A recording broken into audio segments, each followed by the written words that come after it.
My wife stood in our kitchen and told me she'd found her true love. His name was Dean. He worked construction, she said, though that wasn't quite true. I'd learn later he trained bodies for a living, not buildings. He didn't care about my money, she told me. Didn't care about the house. Didn't care about any of it. He loved her for her. I set my coffee down on the marble island, slow and deliberate, the way you set down something you don't want to break. I looked her dead in the eye. And I smiled. Then I picked up my phone. She watched me dial, that same private little smile still tugging at the corner of her mouth, like she thought this was a conversation she controlled. She had no idea I'd already had this exact moment planned for 2 weeks. Choreographed, almost, down to the words. Carmela, I said, my eyes locked on Renata's face the whole time. I need 3 things done within the hour.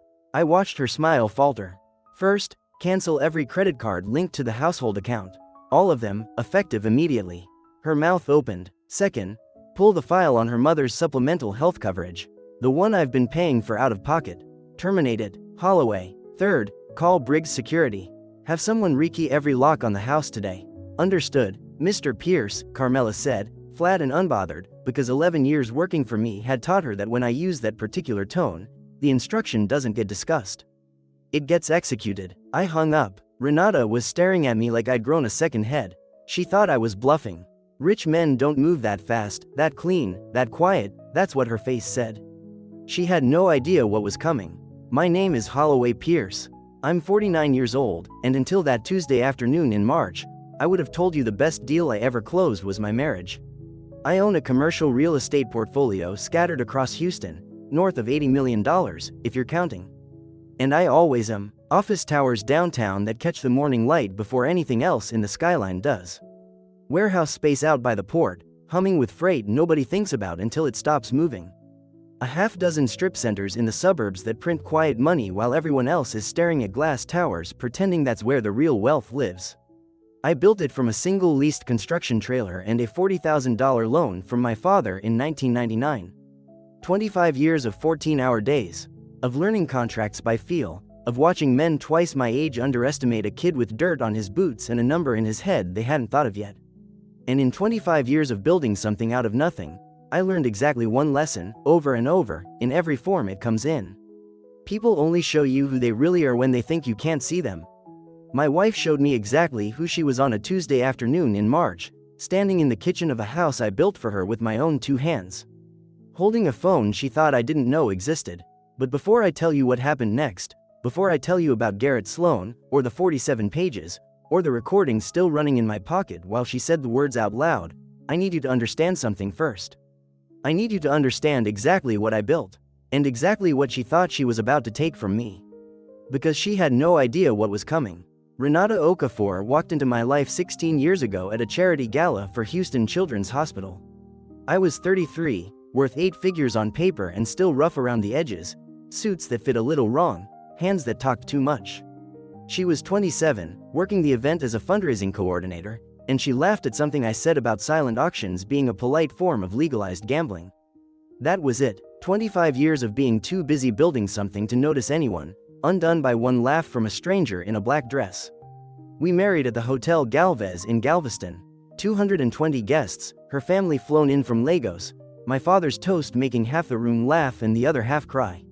I stood at that altar thinking I'd finally built the one thing money can't buy on its own. 16 years, 2 kids, Desmond, 13 now, and Vivian, 10. A 6-bedroom house in River Oaks I designed room by room with an architect named Philip Castellano. I gave Renata everything a man with means gives the woman he loves, the black card with no limit. The Bentley in a custom champagne shade she picked herself, the standing spa reservation at the Post Oak Hotel.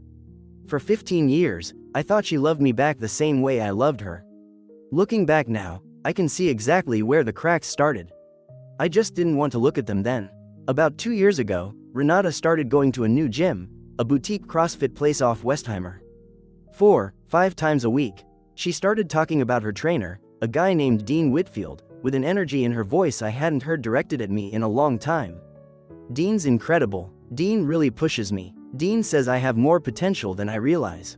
I told myself a 43-year-old woman taking pride in her body wasn't a crime. It isn't, but I run a business built on noticing what other people miss. A crack in a foundation that looks cosmetic but isn't. A tenant who pays on time every single month except this one. Which means something's wrong even before they've told you. I know how to read a pattern. I just didn't want to read this one. 3 things told me everything, eventually. She started taking her phone into the bathroom when she showered. She switched from a thumbprint lock to a 6-digit code. And she started coming home from the gym with her hair freshly washed, like she'd showered somewhere else first, and just wanted to look like she hadn't. I noticed all 3. I filed them away the way I file away a red flag in a lease agreement, telling myself I'd deal with it later, telling myself I was building a case out of nothing. 25 years of learning to trust the numbers over the story people tell you, and somehow I still wanted to believe the story. 3 weeks ago, I was in my home office running numbers on a $40 million acquisition near Pasadena when I walked past the kitchen island to refill my coffee. Renata's phone was sitting face up where she'd left it, mid-call with her sister in the next room. The screen lit up. I wasn't looking for it. You don't go looking for a lightning strike. It just happens in your peripheral vision. And by the time your brain catches up, you've already read it. Counting down the days till Cabo. Can't wait to have you all to myself for a week. No rings, no excuses, just us. From a contact saved as DW. My hand stopped halfway to the coffee pot. I just stood there, mug in hand, and the whole kitchen went quiet. That strange green stillness that settles over Houston right before a storm breaks, when the air pressure drops and every bird just disappears out of the trees at once. I didn't confront her that night. I didn't say a single word. 25 years of negotiating 9-figure deals teaches you the one rule that matters more than any other. The moment you show your hand is the moment you lose the table. I set the mug down, walked back into my office, and closed the door behind me. I already knew what I was going to do. I just needed to do it right. There's only one man in Houston I call when I need something found that somebody else has worked hard to hide. His name is Garrett Sloan, former HPD detective, 22 years on the force before he went private, and I'd used him twice before. Once on a business partner I suspected of skimming, once on a contractor padding invoices. Both times he came back clean, fast, and airtight. I called him at 11 that night. He picked up on the second ring, the way he always does. "Mr. Pierce," he said. "Been a while. I need a full workup. My wife." Discreet, my voice came out steadier than I expected it to. "I need to know who DW is, how long it's been going on, and I need documentation that holds up if this ever sees a courtroom." There was a pause on the line. The kind of pause a man gives you when he's watched this exact moment play out 100 times before and knows there's nothing worth saying except "give me time." 2 weeks, he said. It took him 9 days. The file landed in my inbox on a Thursday morning, 47 pages, and I didn't open it at the office. I brought it home, poured a whiskey I didn't touch for the first 10 minutes, and sat alone in my study with the door closed while my family slept 2 floors above me. The first page was just a name. Dean Whitfield, 34, personal trainer at Ignite Fitness on Westheimer. Divorced once already, no kids. Leased a 1-bedroom off Voss Road. Drove a 2019 Dodge Charger with 90,000 miles on it and, according to Garrett's notes, a check engine light that had been glowing for at least 6 weeks straight. I remember reading that detail and almost laughing. The great love of my wife's life couldn't be bothered to take his own car to a mechanic. I turned the page. That's when it stopped being funny.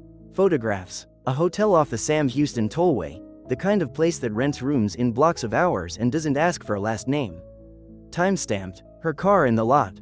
His car 3 spaces down. I turned another page. More photographs. A taco truck on Fulton Street. The 2 of them laughing under string lights. Her hand resting easy on his forearm the way it used to rest on mine at the beginning, before I got busy building something too big to leave enough room for anything else. 11 months. That's how long the timeline ran. 11 months of Tuesday nights and girls' nights that weren't. 11 months of me at the kitchen table with Vivian's fraction homework while my wife was 30 minutes away in a room that rented by the hour. Then came the part that made my hand go still around the glass. A receipt, 2 round-trip tickets to Cabo San Lucas, booked 6 weeks out, paid for on a debit card I'd never seen before. Linked to an account Garrett had traced back 8 months, an account she'd opened quietly and had been feeding in small, careful amounts. 500 here, 800 there, skimmed straight out of the household budget I'd handed her with total, unquestioning trust because that's what 15 years of marriage is supposed to buy you. I didn't cry. I want to be honest about that. Because there's a version of this story where the husband breaks down over the kitchen table, and that isn't what happened to me. What happened was colder. Something in my chest went still and quiet. The exact way the market goes quiet in the hour before a correction hits, that eerie, held breath calm right before everything drops. And underneath it, my mind was already doing what it does best. Not grieving, calculating, protecting. I closed the file. I sat with the whiskey, untouched, condensation pooling on the desk beneath it, and one thought kept surfacing above everything else, clear and cold as a line item. 16 years ago, in a lawyer's office 2 floors above Main Street, a 27-year-old version of my wife had signed a prenuptial agreement with an infidelity clause built into it. The kind of clause people assume only exists in movies, until the day it doesn't. She'd laughed when she signed it, told me, smiling, that she'd never need it, that she wasn't going anywhere. I hadn't thought about that clause in years. I thought about nothing else for the rest of that night. I called Foster Bramwell the next morning. He'd handled every major transaction of my professional life, and I trusted him the way I trusted very few people left standing in it. I told him everything, the text, the file, all 47 pages of it, and he listened without a single interruption, the way good lawyers do when they already know where this is heading. "Holloway," he said finally, "you need a forensic accountant on this before you do anything else. The second she knows you know, she's going to start moving things. We need a clean paper trail of what existed and where, before that happens." So I brought in Priya Lanier, a forensic accountant who built her whole career on high net worth divorce preparation. Over the next week she mapped every account, every card, every transfer, every piece of property that carried both our names on it, all while Renata kept going to her CrossFit sessions and her girls' nights, completely unaware that her entire financial life was being documented in granular, courtroom-ready detail. Then I had Foster quietly pull the prenup. 16 years old, signed back when she had nothing and I had everything, back when her own attorney, the one her mother had insisted she hire, had walked her through every line of it in plain English. The infidelity clause was still there, still airtight, exactly the way it had been the day she laughed and told me she'd never need it. That was the easy part. The hard part was going home every night and being her husband. I drove Desmond to baseball practice at the fields off Buffalo Speedway, same as always, and stood at the fence with the other dads pretending my whole life hadn't just cracked open. I sat with Vivian at the kitchen table and helped her wrestle with fractions, her tongue between her teeth in concentration, and some part of me wanted to freeze that exact moment and live in it forever, before any of this had to become real to her. I kissed Renata on the cheek on my way out the door in the mornings. I asked her how her day was when I walked back in at night. I sat across from her at dinner and complimented a pasta dish I barely tasted, watching her laugh at something on her phone that I now knew wasn't from her sister. It was the hardest 2 weeks of my life, harder than 2009, when 3 of my biggest tenants defaulted in the same quarter and I genuinely didn't know if the company would survive the year. Harder than the week I buried my father. Because those were wounds you were allowed to show. This one, I had to carry completely alone, behind a face that gave away nothing, lying every single night beside a woman I'd loved for 16 years while knowing exactly where she'd been and exactly who she'd been with. But I understood something moving through those 14 days that I don't think most men in my position ever let themselves understand. The moment she realized the floor was already gone, she'd start running, moving money, hiring a lawyer, building her own version of events before mine was even finished. I needed her standing exactly still, believing nothing had changed, until every account was documented, every asset protected, every contingency locked down tight. So I smiled at dinner.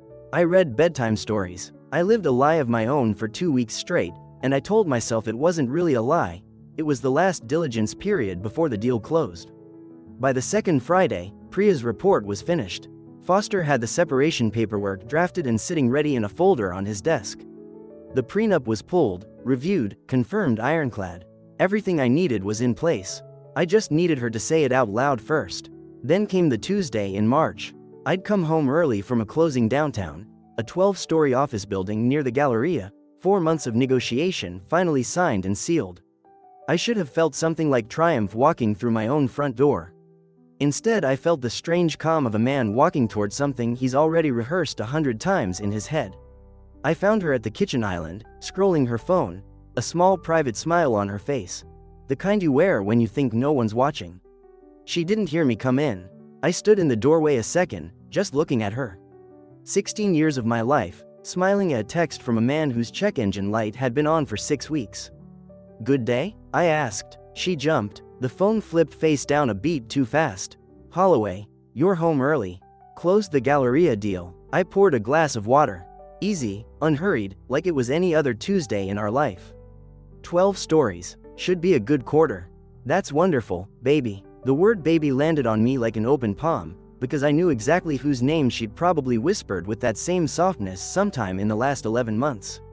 I set the glass down. Renata, we need to talk. Something's been off between us for a while. I want you to be honest with me. I looked at her. Are you happy? I watched something shift behind her eyes, the look of a woman recalculating in real time. Deciding the conversation had simply arrived a little sooner than she'd planned, and that she might as well be the one steering it now. Actually, she said, straightening, setting the phone aside like she was finally free of it, I'm glad you asked. Because I haven't been happy in a long time, Holloway. I found someone. His name is Dean. He doesn't care about your money, or this house, or any of it. He sees me, not Holloway Pierce's wife, me. There it was, 16 years, 2 children. A house I'd walked through blueprint by blueprint with my own hands, and she delivered the end of it in the same tone she'd once used to tell me she'd switched dry cleaners. I want to tell you what I felt, because I think people expect rage. There was some of that, somewhere underneath, but mostly what I felt was almost peaceful. A man setting down a 100-pound bag he'd been carrying for 11 months, because I already knew. I'd known for 2 weeks. All she'd given me, standing there in that kitchen, was her own voice confirming every page Garrett Sloan had already put in my hands. I smiled at her, a real smile. It confused her, clearly not the reaction she'd rehearsed for. Down to earth, I repeated. Doesn't care about money. No, she said, emboldened now, mistaking my calm for weakness the way people so often do right before they learn better. He's not like you. He doesn't need all this. She gestured at the marble, the built-in wine fridge, the pool glittering through the window. He loves me for me. That's beautiful, I said, and meant it exactly as sarcastically as it sounded, my voice never once rising. 11 months of loving you for you. Cabo, next month, right? No rings, no excuses, just the two of you. The color drained out of her face so fast I almost felt sorry for her. Almost. How did you? Garrett Sloan, I said. He's very good at his job. 47 pages, Renata. Photographs from the hotel off the tollway. The taco truck on Fulton. The checking account you opened 8 months ago and have been feeding $500 at a time. Out of a household budget I trusted you with completely. I let that sit a moment. Should I keep going, or do you remember the rest yourself? She said nothing. Her mouth opened, closed, opened again, 16 years of careful performance collapsing in real time on her own face. I took out my phone. I'd had this exact moment choreographed for 2 weeks, because I needed her to understand, in the plainest terms possible, precisely what she'd just done out loud in my kitchen. I dialed Carmela. She picked up on the first ring. Carmela. My eyes stayed locked on Renata's face the entire time. 3 things, within the hour. First, cancel every credit card on the household account, all of them, effective immediately, including the supplementary cards. Renata's hand flew to her mouth. Second, pull the file on her mother's supplemental health coverage. The policy I've been covering out of pocket for 4 years. Terminate it. Holloway, her voice cracked, all the confidence from 30 seconds earlier already gone. Third, call Briggs Security. Have someone out to the house today to rekey every lock on the property. Understood, Mr. Pierce, Carmela said, flat and unbothered, because 11 years working for me had taught her exactly what that tone means. I hung up. You can't do that, Renata said, tears already starting. My mother needs that medication, Holloway.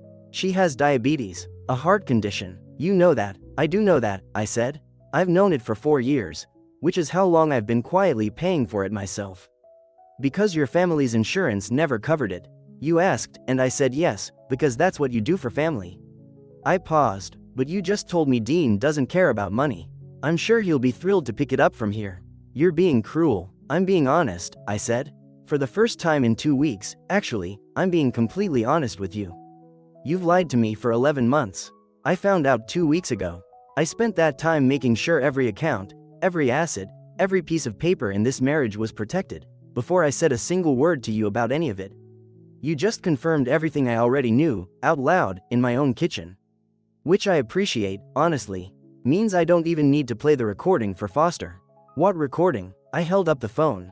The screen showed a voice memo still running, the timestamp climbing steadily upward. 25 years of negotiating deals where a verbal handshake sometimes mattered as much as a signature teaches you to always, always have a record. Her face went white as the marble beneath her hands. You can't use that, she said. Texas is a one-party consent state. For recordings made in your own home, you absolute snake. I said, and I meant it almost admiringly, that some part of her brain, even mid-collapse, was still reaching for legal footing. And you're right, it's perfectly admissible. I'm a party to the conversation, and this state doesn't require both of us to agree to that. What followed I won't walk you through in full, because some of it doesn't need repeating. And some of it was simply two people who used to love each other watching that love curdle into something neither of us recognized. She cried, she screamed, she called me cold, calculating, said I'd never really loved her, that I only cared about control. At one point she picked up her wineglass and threw it, not at me, just past me, at the wall behind my head, where it shattered against the Italian tile I'd had imported 4 years earlier for her birthday. I let her say all of it. I didn't raise my voice once. I'd already spent 2 weeks alone in my office, at 1 in the morning, with a whiskey I never finished, feeling every version of what this moment could do to me. By the time we were standing in that kitchen, there was nothing left to feel except a strange, settled clarity. Pack a bag, I told her finally. Stay at a hotel tonight, stay with your mother, stay with Dean, I genuinely don't care which. Foster will have the separation paperwork ready by Friday. You signed a prenup 16 years ago with an infidelity clause in it, Renata. You laughed about it at the time. I looked at her. I imagine you're not laughing now. You'll regret this, she said, voice shaking, mascara running in dark lines down her face. The kids will hate you for this. That one landed harder than anything else she'd said, because it was the one thing that had genuinely kept me up at night for 2 weeks straight. But I'd already thought it through, and I already knew what I believed. They'll be told the truth eventually, I said. The right way, by both of us, together, like adults. I'd think carefully about what story you want them to hear one day, because I have 47 pages of documentation, and I'm not the one who's going to have to explain Cabo. She left that night, not for a hotel, not for her mother's house. She went straight to Dean Whitfield's one-bedroom apartment off Voss Road, the one with the leaking kitchen faucet Garrett's report had mentioned almost as an afterthought. I found that out 3 days later, not because I'd kept anyone watching her, but because Houston is a big city that runs like a small town once you're inside its real estate circles. Somebody at Ignite Fitness mentioned it to somebody, who mentioned it to somebody who happened to golf with one of my colleagues at the Houstonian. That's how news travels here. Quietly, and eventually, to everyone. Foster filed the separation paperwork that Friday, exactly as promised. The prenup held up exactly the way it was written to. Renata's attorney, a young, aggressive divorce lawyer named Theo Ashgrove, clearly thought he could rattle me. He tried 3 angles, claimed duress at signing, claimed the terms were unconscionable, claimed I'd hidden assets during the marriage. Priya's forensic work made the third claim laughable. Every dollar was documented with a paper trail clean enough to frame. The first 2 collapsed the moment Foster produced her own independent counsel's signed acknowledgement from 16 years earlier, confirming, in her own attorney's handwriting, that she'd understood every clause, including the one about infidelity, before she ever picked up a pen. She got the settlement the prenup guaranteed. I want to be clear about that, because I'm not a man who left the mother of his children with nothing. A one-time payment just over $1 million. Full custody arrangements, equal time with Desmond and Vivian. She kept the Bentley, since it had been an outright gift in her name. But she didn't get the house. She didn't get a percentage of a portfolio that had grown nearly $40 million during our marriage. She didn't get $1 of spousal support, because of a clause she'd laughed at, sitting across from me in a lawyer's office 16 years earlier, so certain she'd never need it. Her mother's medication coverage is the part one still think about, even now. I let that cancellation stand for 9 days. Long enough to make the point land the way it needed to. Long enough for Renata to understand exactly what kind of protection she'd been living inside for 4 years without ever once having to think about it. Then I quietly had it reinstated, not through her, not tied to her name at all, but through a private trust I set up directly for her mother, a woman named Daisy who'd never done anything to me except raise a daughter who eventually broke my heart. I didn't tell Renata I'd done it. I didn't need her gratitude, and honestly, I didn't want the conversation. I just wasn't willing to let a 71-year-old woman with a heart condition pay for choices that weren't hers. As for Dean, he didn't turn out to be the down-to-earth Saint Renata believed she'd found. Within 4 months of her moving into that one-bedroom apartment, Garrett mentioned, almost in passing, that Dean had picked up a second girlfriend, a 26-year-old client from his 6A.M. spin class, and that things at Voss Road had gotten, in his words, complicated. I didn't celebrate that news. I want to be honest about that too. I didn't feel the vindication I might have expected. Mostly I just felt tired, and a little sad for the version of Renata who'd once laughed beside me on top of a tower 16 years earlier. Before whatever happened to us started happening, some settlements close clean on paper and still leave you sitting alone in an office at night, staring at numbers that used to mean something more than money. The hardest conversation of the entire ordeal wasn't with Renata. It wasn't with Foster, or Garrett, or Priya. It was with my son. Desmond came to me about 6 weeks after his mother moved out, sitting on the edge of his bed with his basketball still in his hands from practice, sweat still drying on his shirt. He didn't build up to it. He just asked, "Dad, did Mom cheat on you? Is that why she left?" I sat down next to him. For 1 second, I thought about softening it, some easier version, something a 13-year-old could swallow without it changing how he looked at his mother forever. But I thought about the 47 pages, about the recording still sitting on my phone, about a boy who was going to grow up into a man someday, making his own decisions about who to trust with his life. Yes, I told him. She did. I'm not going to pretend that didn't happen, because you're old enough to hear the truth, and someday you're going to need to know how to recognize it. I put a hand on his shoulder. But I need you to understand something else, too. Your mother loves you and your sister. That part was never a lie. What happened between her and me doesn't change what she is to you. He cried a little. I held him while he did, and I didn't say anything else, because sometimes the only thing a father can do is just be there in the room while his son learns something the world was always eventually going to teach him. Vivian, at 10, understood less of the specifics and more of the feeling of it. Some nights she still asks why Mommy doesn't live with us anymore, and I give her some version of the truth sized to fit a 10-year-old's heart. Renata and I have had to learn, slowly and imperfectly, how to co-parent 2 kids through a divorce that started with a stack of surveillance photographs and ended with a shattered wine glass on imported Italian tile.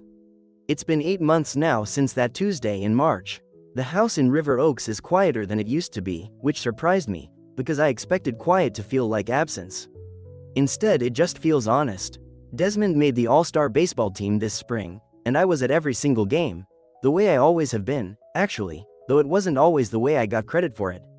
Vivian started piano lessons. She's terrible at it, in the specific, joyful way 10-year-olds are terrible at brand new things, and some evenings I sit in the living room with the city lights coming up outside the window and listen to her murder a scale 2 octaves too enthusiastically.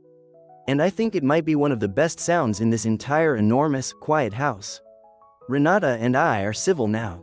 We found a rhythm. Tuesdays, every other weekend, handoffs at her townhouse in the Heights, comfortable enough, though nothing like the life she used to have with me. I hear, through people who know people, that things with Dean ended completely a few months back. I hear she's working again, back in event coordination downtown, building something of her own from a much lower floor than the one she used to stand on beside me. Some part of me hopes she finds whatever it was she thought she was missing. 16 years is a long time to share a life with someone, and even after everything, I don't carry the bitterness people might expect from a story like this one. What I carry instead is something closer to clarity. I built an $80 million portfolio by never signing a deal I hadn't fully diligenced, never trusting a number I hadn't independently verified myself. And somehow, for 16 years, I extended a kind of blind, unverified trust to my own marriage that I never once would have extended to a business partner. It cost me almost everything that actually mattered. I don't regret the 2 weeks I spent quietly preparing before I said a single word to her. Some people will say that makes me cold, that a real man confronts his wife the second he sees a text light up on a kitchen counter.